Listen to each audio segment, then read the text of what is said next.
준비. 자, 안녕하세요. 디지털 멘토링에서 여러분들과 함께 나폴레옹 힐의 성공의 법칙들을 함께 하고 있습니다. 이 시간에는 정확한 사고, 그 16가지 그 법칙 중에 이 정확한 사고에 대한 분야는 이야기를 하게 되면 한도 끝도 없고 또 하지 않으면은 한마디로 딱 끝날 수 있는 거거든요. 그런데 우리가 이제 불편한 진실이 있습니다. 나폴레옹 힐의 성공의 법칙에 나와 있는 그 생각들은 그 성공이 다 어디에 맞춰져 있는고 하게 되면 그 당시의 상황으로는 전부 이 달러에 맞춰져 있습니다. 많은 돈을 번 사람, 그리고 돈이 전부였던 사람이죠. 그러니까 그 이후에 성공의 법칙 이후의 삶에 대해서 조명되는 것들도 여러분들도 뭐 저도 함께 연구하고 나와야 된다는 건데, 그게 바로 그 정확한 사고를 만들어내는 필수적인 요소에 해당되는 부분들이라서 그렇습니다. 록펠러도 사실은 돈펠러 할 정도로 많은 돈을 벌였다. 그 당시는 성공의 법칙에서 100만 장자, 1000만 장자, 억만 장자, 지금으로 오게 되면은 다 수조원의 그런 뭐 경에 이르기까지 그런 재산 상태들을 만들어놔서 그 당시 이제 성공의 기준이 많은 돈을 벌었다. 그래서 제가 이 석세스의 S를 전부 달러로 표시해 놓은 거예요. 그러니까 달러로 이제 표시해 놓은 건데, 우리가 한 번쯤은 이러한 생각들을 가져보는데, 근데 지금은 그 성공하기 그게 이제 미국식 그 개발의 시대에서 전 세계의 경제적 최고국가가 되기는 과정에서 그랬지만, 또 유럽식 성공의 모델들은 그게 뭐 사회적, 문화적, 그리고 그 대인관계적, 그리고 자기 역량, 그리고 이 런두 티치의 과정들이 다 나와서 이제 성공하기 개념들이 이제 많이 바뀌고 있는데, 이 정확한 사고에서 요거 하나는, 과거에는 돈을 많이 번 사람들을 성공의 표본으로 삼았던 적이 있었다. 그러나 그들이 그 이후에 록펠러도 55살의 시한부 인생을 살면서 그 삶의 전체가 이 돈을 다 뭘로 사회적 활용에다가, 지금 뭐 록펠러 재단, 뭐 비코프 재단 지원하는 것도 이제 그렇고, 그 록펠러 재단을 만들고 문화사업, 그리고 육성사업, 여러 가지 각 분야의 일들을 하고 있는 거죠. 그러니까 시한부 인생 55세에서 97세까지 상당히 오래 이제 살 수 있었던 것이고, 뭐 앤드류 카네기 같은 경우는 인생 전체를 성공하게 해서 두 개 분면으로 나눈 거죠. 돈을 버는 기간과 돈을 쓰는 기간을, 부의 축적 기간과 부를 나누는 기간에서 있는 것 전체를 내놓을 수 있는 그 스코틀랜드 가내수공업 집안의 그 허물어져가는 과정에서 미국으로 넘어와가지고 1848년인가 그때 넘어왔죠. 넘어와가지고 그 부를 이뤄서 그 미국의 그 무한지성을 만드는 토대가 되었던 게, 그게 정확한 사고에는, 그 책에는 록펠러 얘기가 이제 많이 나오는데, 저는 앤드류 카네기가 정확한 사고의 토대를 만들었다. 그 흐름은 이제 그렇게 보는 거예요. 그 기존에 나와 있는 것들은 뭐 번역하는 사람들의 관점 차이도 있지만, 지금의 세상에서 우리가 성공학을 공부하는 것은 이 성공학 학습을 통해 가지고 내가 성공하는데 어떤 요소들, 어떤 특질들을 계승 발전해야 되고, 자기 개발을 해야 되고, 뭘 강화해야 되고, 뭘 발휘해야 되는지를 찾는 데 그 의의가 있으니까 여러분 그렇게 생각했어요. 정확한 사고를 위한 그 필수적인 그 요소 두 가지가 있습니다. 이거는 책에서도 얘기하지만, 정확한 사고를 위해서는 첫 번째가 그 내가 알고 있는 정보, 주는 정보, 받는 정보에 대한 그 진실성 여부, 팩트 체크가 있어야 된다는 거고, 두 번째는 그 정보의 중요성과 필요성이에요. 이게 나에게 필요한 정보인가 아니면 중요한가, 그리고 이게 타당한가, 적절한가, 그 팩트 체크가 돼야 하는 거예요. 중요성과 필요성에 대한 그 타당성, 요거를 그 쉽게 저는 그 중요성, 필요성, 타당성 요 세 가지에 대한 체크, 요 세 가지 체크를 하는 거로 이제 저 나름대로 식으로 이거를 바꿔서 이제 표현하고 있는 거예요. 여러분들이 이해를 돕게 하기 위해서. 그래서 정보에 대한 이 정확한 사고는, 이 교재에서는 성공의 법칙 내에서는 그 성서를 바탕으로 많이 하거든요.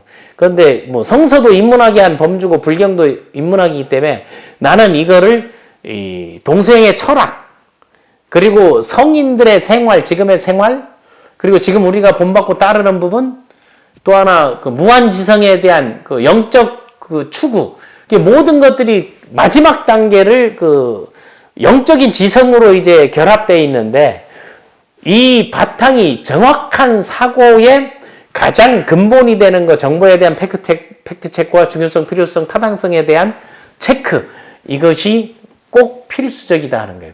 그래서 요거는 한번 여러분들이 생각하고, 우리가 생각의 능력, 그리고 뭐 사람이 생각하고 진화하는 것들을 요 정확한 사고 부분에 있어서는 그 약간 진부하게 이제 표현들이 많이 돼 있죠. 그 옛날에 이게 누구들을 위한 거면 종교 지도자들을 위해서 그걸 표현하다 보니까 난 그렇게 되지 않았나 보는 게, 그때 대상들이 보통 그 층이었으니까 그때 뭐 미션 컴퍼니들도 많이 생겨나고 하는데, 사람이 그 생각의 능력을 갖기까지, 그러니까 우리가 궁극적으로 하면 그 영적인 지성, 무한 지성의 단계가 이제 마지막 단계라 볼 수 있거든요. 우리가 그 성장 단계를 보게 되면, 그러니까 옛날에 그 고대 이제 그리스, 뭐 아테네, 뭐 아크로폴리스 이 광장 요런 데서들 보게 되면 그런 다 경연장이었잖아. 우리도 보면 그 경연장이라는 게 있었죠. 경연을 즐겼던 왕들이 있잖아요. 그럼 누구를 가장 피곤하게 해요? 그 신하들을 상당히 피곤하게 했죠.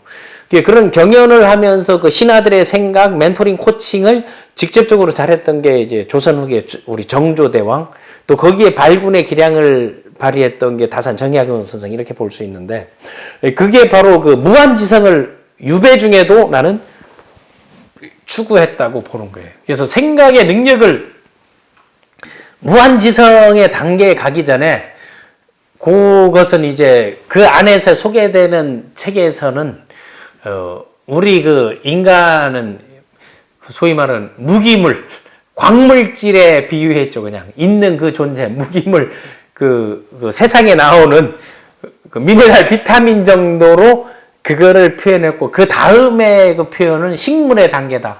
식물의 단계는 뭔가 하면은 영양소, 그 광물질들 영양소를 자기 몸에 끌어들일 줄은 아는데 세상을 바꿀 수는 없다는 거죠. 그거는 뭔가 뭐 이동 움직임이 하는데, 그 이동 움직임 식물들도 하죠. 뭐 번식하니까. 번식해서 넝쿨을 만들고 그런 것들을 구조하는 거 보면 그 식물의 세계에서도 보면 상당히 크거죠. 그걸 근본적으로 보게 되면 다음 그 식물의 세계에서 다음 동물의 단계로 가는 거죠. 동물의 단계로 하게 되면 뭔가 하면 우두머리라는 게 있잖아요. 그리고 그 집단이라는 거하고 전쟁을 치르기 시작하죠. 식물도 이제 전쟁을 치른다고 표현하는 게 뭔가 하면은 그 갈등이라는 게 칡나무 갈자에 등나무 등자에 있는데, 그건 난 전쟁이 아니고 난 협동이라고 보는 게. 서로 얽히고 설킨 게 우리는 갈등으로 보이지만 그게 숲을 일으키고 또 하나의 군락을 이루는 거는 난 그거는 협업이라고, 나는 그 갈등이 아니고 그건 갈등 관리라고 생각하는 거고 방향을 제해주는 거지. 등나무와 칡나무는 항상 서로 엉켜 있다 해서 그걸 갈등이라는 한자를 이제 그렇게 쓰고 있다는 걸 생각하지만 저는 생각이 좀 다르다는 거하고, 그 동물의 단계에서 동물의 단계는 동물과 우리 사람의 차이는 생각의 차이라 그랬잖아요. 그러니까 생각의 차이가 있다. 사람을 그 생각하는 동물이다 해서 옛날에 조각가 보게 되면 이렇게 해가지고 로댕에 생각하는 사람 이런 게 그 과정들이 이제 나와 있는데,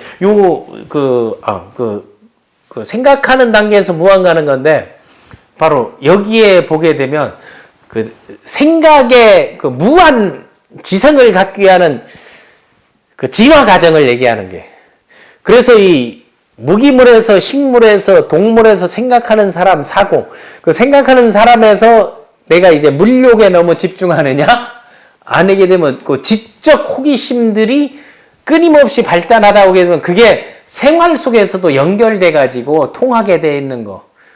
그러면은 지금까지 그 역사에 보게 되면 저쪽에 그 예언자 모세, 첫 번째가 이제 모세를 이제 들 수 있는데, 그 예언자 모세는 뭐 지금 그런 거를 꿈꾸는 사람들이 보면은 그 모세라는 이름을 가진 교수가 상당히 많아요. 옛날에 그 이름에서 따온 거. 두 번째에 보이는 게, 여러분 이 사진을 보게 되면 혹시 뭐 고대 철학이나 이제 뭐 인문학을 공부하는 사람들은, 아니면 네이버 검색을 자제하는 사람들이 이걸 딱 보면 누구다 딱 아는데 다 그 사람이 그 사람 같잖아요. 우리가 보게 되면.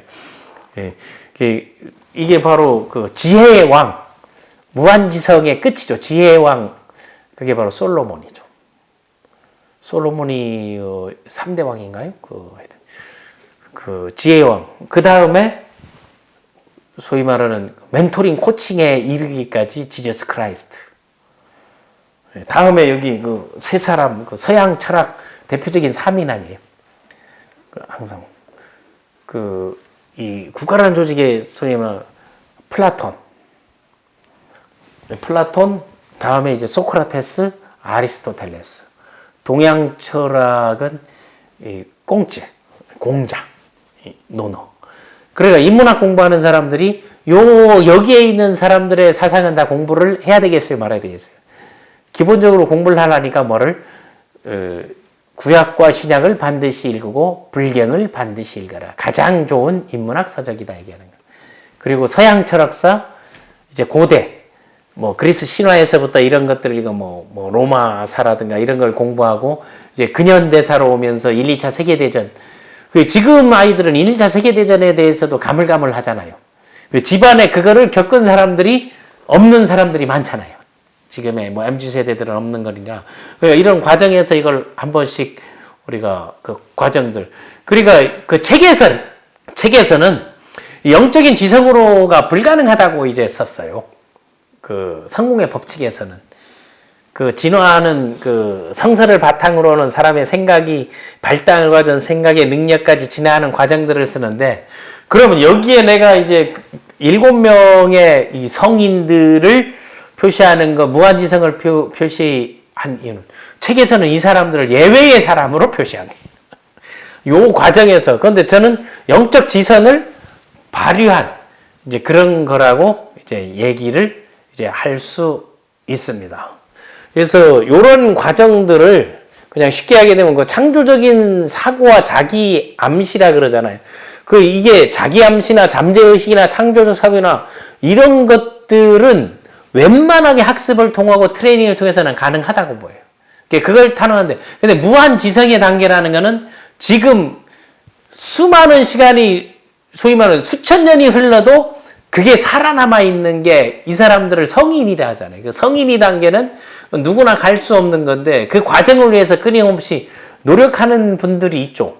그런 과정들을 해서, 그래서 이게 그 책에서는 뭐라고 얘기하면 창조적인 사고와 자기 암시를 위해서, 자기 암시가 자기 확신에 들어가 있는 거고, 그 매일 집중에도 들어가 있는 거고, 16가지의 자기 암시는 기본적으로 다 들어가 있어. 매일 소리내서 이야기하고 말하는 것. 그 성공학자들이 아바타 훈련을 받는다라든가, 아니면 통성 훈련을 받는다든가, 기도를 한다라든가, 아니면 외친다든가, 이런 것들이 다 이런 창조적인 사고와 자기 그 몸속에 내재되어 있는 그런 동기를 불러일으키는 것들이에요. 자기 암시, 잠재의식, 창조적 사고. 요거 정도만 가도 성공학 강사로서는 아무 지장이 없고 여러분들이 성공하는 데는 큰 거죠. 여기에서 가장 으뜸을 자기 암시로 보는 것이고, 그 자기 암시를 위해서 자기 개발, 자기 확신을 위해서 잠재적인 무한 잠재 가능성들을 끄집어지는, 그럴 때 멘토가 필요하고 트레이너가 필요하고 내가 갖고 있는 생각, 그러면 그 잠재의식, 자기 암식, 뭐가 바탕이 되어 있어요? 상상력이 바탕되는 거죠. 그럼 그 상상력이 눈에 보이게 되면 드림빌딩, 다음 목표 설정, 그걸 실행 계획을 통해서 열정이 필요하고 인내가 필요하고 또 협업이 필요하고 협동이 필요하다 보니까 성공의 법칙은 이런 것들을 다 갖춰야 되겠구나. 그렇다면 거기에 여러분들이 그 교재에 보게 되면은 그 각각의 그 성공자들의 그 항목별 점수가 있거든요. 여러분과 여러분의 리더들의 점수들을 난 함께 그걸 해보라는 거. 그 다음에 무한지성의 세계로 도달하게 되면 성인이 될 수 있다는 게. 그래서 성공의 법칙은 그 성공 철학이라는 그 4단락으로 된 시가 항상 그 과정에서도 이제 소개했으니까 별도로 소개는 하지 않겠습니다만은, 마지막 시간에 이제 또 이제 소개를 하고 이제 그러니까 그 성공의 법칙을 한마디로 딱 표현한다면 할 수 있다는 거예요. 할 수 있다. 거기에 창조적 사고를 가미하게 되면 뭐가 되겠어요? 할 수 있다고 생각하면. 그리고 결론, 나는 할 수 있다. 그래서 성공의 법칙은 할 수 있다고 생각하면 나는 할 수 있다. 이게 성공의 법칙인 거예요. 그러니까 이런 게 지금도 꾸준히, 그래서 할 수 있다고 생각하는 전제, 뭐 록펠러, 카네기, 에머슨, 뭐 모든 그 우리가 이 추구하는 성공의 대가들, 그리고 사상가, 시대를 앞서간 모든 사람들이 할 수 있다라는 자신감, 자기 확신, 셀프 컨피던스, 이게 중요하다는 것을 여러분에게 이제 말씀드리겠습니다. 이 디지털 멘토링을 통해서 성공의 법칙을 여러분과 함께 할 수 있는 것도 저 또한 즐거움이고 보람입니다. 또 별도의 과정들은 그 하고 있는 그 일의 영역에 맞게끔 계속 추구해 나가도록 하겠습니다. 다음 시간에 뵙겠습니다.